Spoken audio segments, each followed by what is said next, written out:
two, as we haven't had story time for a while, I thought I'd record a story for you to listen to. The story we've chosen is Norman the Slug with a Silly Shell. It's one of our favourites in our house. Let's have a look at the front cover first. What do you think the story's going to be about? What do you think Norman is going to do? Let's find out by reading the book.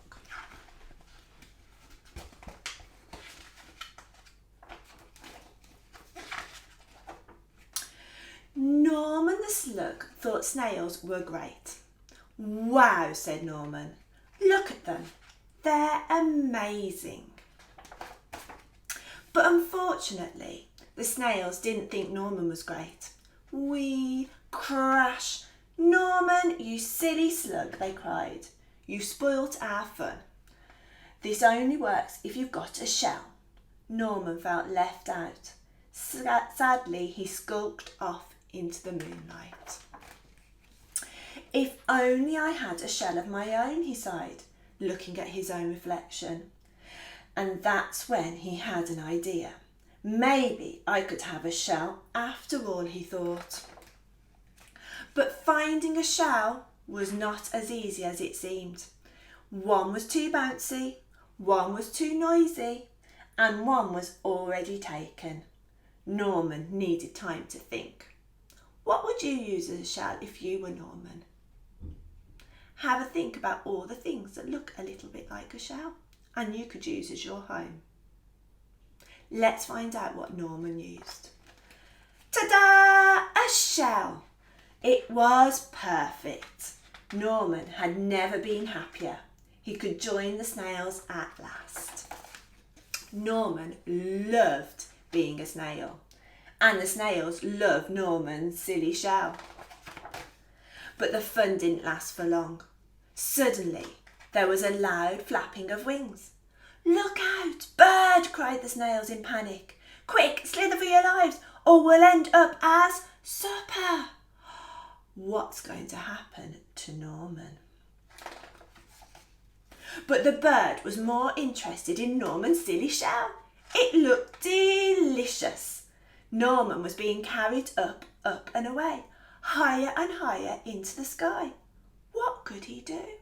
Year two, have a think. What do you think Norman could do to get out of this sticky situation? What powers have slugs got that might help them? Now you've had a think, let's see what he did.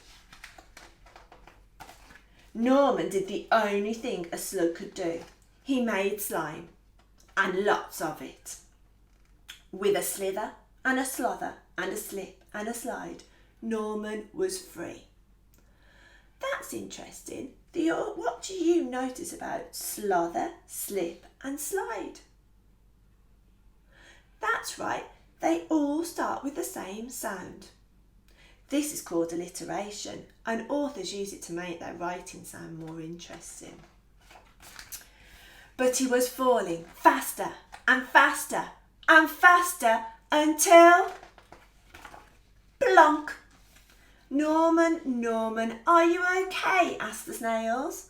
Wow, said Norman, that was great. I love flying. If only I had wings. Can you see anything in the picture that Norman might want to use as wings? Ta-da! There's Norman flying high in the sky like a bird. What do you think he might wish for next? First he wanted a shell, then he wanted wings. What else might he see and think he wished he had? Have a think about it, year two. Right, my last question about this story is, in the story there was a bird trying to eat the slugs and snails. A bird is a predator if it tries to eat another animal. But what are the animals it's trying to eat called? What is the slug and the snail to the bird? That's right, they're called prey. Okay, year two. It was really nice having story time with you. Now, over the next few weeks at school, we would normally be looking at mini beasts. So whenever you're out and about, in your garden, going for a walk, have a look and see if you can find any mini beasts. Think about where you found them and what sort of habitats they like to live in. See you again soon, Year 2. It's been really nice having story time with you. Bye-bye.